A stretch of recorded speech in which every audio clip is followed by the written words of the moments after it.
All right, guys, I'm actually filming this from my phone. I've never done this before. I don't even know if I could upload this on YouTube, but this is a total trial run.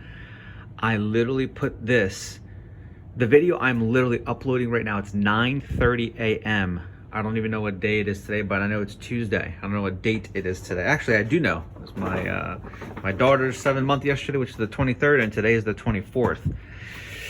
So I've turned both lights on. I believe I mentioned that in the video last night. Literally, the video that I'm making right now is not even posted online yet. It's actually rendering right now, and I'm going to be posting it online shortly. So last night when I plugged this in, I actually turned all the lights off. I actually turned this off, in which case the time on here was wrong. I want my time running for approximately 18 hours a day. On here, I have it starting at 6 a.m. and it turns off around 11:30, 12 o'clock at night. All right, so that gives it a really, really good array of a spectrum of a fictitious light. Anyway, I just wanted to show you this. This is the point that I'm making on the germination, the way that I germinate.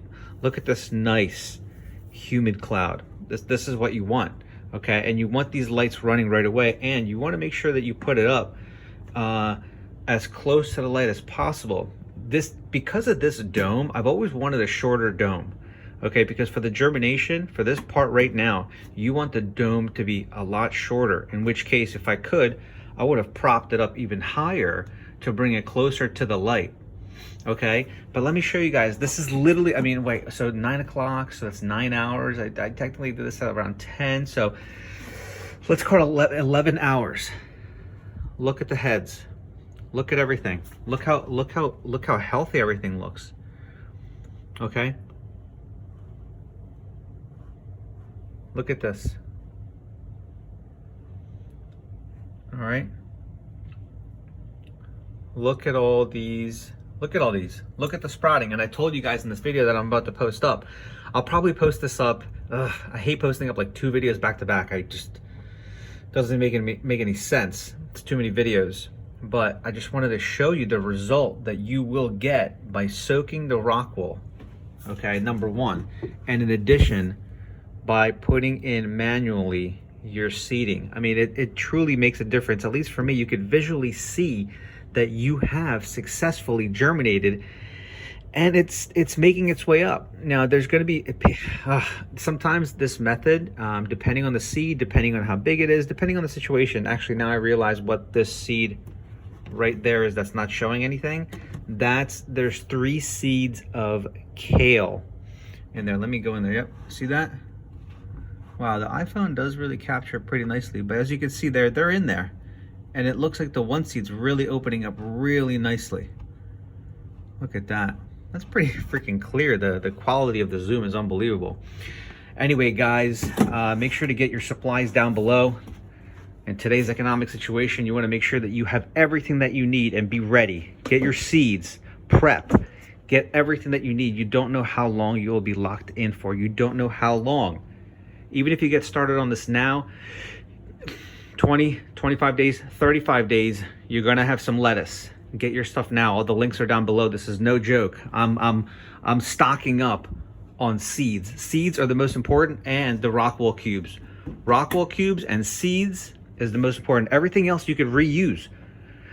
Well, not necessarily the tubing after each go around, unless you clean it some way somehow, because the tubing inside will usually get moldy, okay, after significant use. But reservoirs, they're good for the rest of your life. Literally, you make yourself a few reservoirs, these are good for the rest of your life. The net pods, ideally, they're probably indestructible, okay? Good for the rest of your life. This is a rock. This clay pebble, it's good for the rest of your life. You clean it. I've been reusing these for 4 years, okay? All you need to continuously replenish is basically tubing and water and Rockwool cubes and seed. Other than that, once you get the setup done, I mean, this setup is good for the rest of your life. You have nothing but metal. I mean, you'll probably have to change out bulbs, but geez, I haven't changed out bulbs in years. Also, I just got a brand new Mars Hydro tent a 2x2. I'm pretty stoked. I'm going to be growing some tomatoes in there. I also got a Mars Hydro Light. So I will be doing a opening, an unboxing, and that's coming later this week. And I'm going to show you where, I'm not even sure. This is my current setup right now. I got this huge tent right here. It's a, I believe it's a 47 across and a 70-inch up top. This is like my little station right here. Got a little new animal here. Hey, it's a little giraffe. Of course, we got the Clonex, and of course, we got the Botanicare. And this is how, if I never showed you guys, this is how I keep on my Hydrotone. This is how I keep it. I clean it and I put it back in here, and as I need to use it, I use it. I might actually, in these times, and no joke, I might actually run over to a pet store and get some things. You know what I need that I find at the pet store that I can't find online? Is this. And these are pretty critical right there. I think they are available online. I'm gonna have to go on Amazon right now, probably in the links down below. I think I have them in there, I'm not sure. But this is important. This keeps your, this, which is your aeration stone, from kind of trembling when it's giving off air. Okay, super important. Got my, this is my another station that I use to just kind of like maintain everything. I got another reservoir right here. And I might buy a few boxes like this because, no joke, this is gonna be crazy operation. I got another tent right there, but unfortunately this tent right here, my wife decided to, and I like this tent. I actually did a review on this, and this is an LA garden tent. It's a smaller tent, but look, I mean, a lot of people use these for this purpose. It's like a little closet. They throw jackets in there and crap like that, which makes sense, but not for what I'm trying to do. Okay, if you guys ever heard, by the way, if you guys ever heard of the word Mylar, this is what it is. It's the reflective material that goes inside the tent.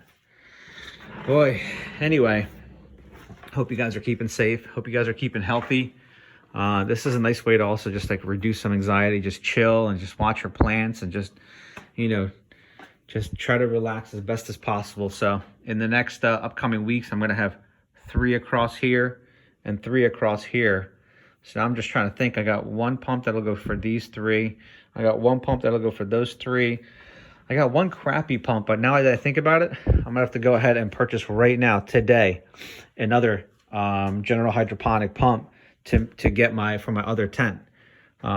This way I could have 2 working tents if you know, I might even need 3 working tents, because I got tomato, I got a ton of different lettuce. I'm going to be running a serious operation in here to really make sure that I have a good supply of nutrition rich, mineral rich, clean or organic veg for me and my family. Anyway, guys, thank you so much again. Make sure to hit the links down below. Make sure to subscribe and hit the bell for notifications every time I upload a video. This is all about teaching you on how to sustain and maintain an indoor grow. As long as you have water, as long as you have power and the right essentials, you'll be able to really sustain your own food. Thank you again, guys. Have a good one.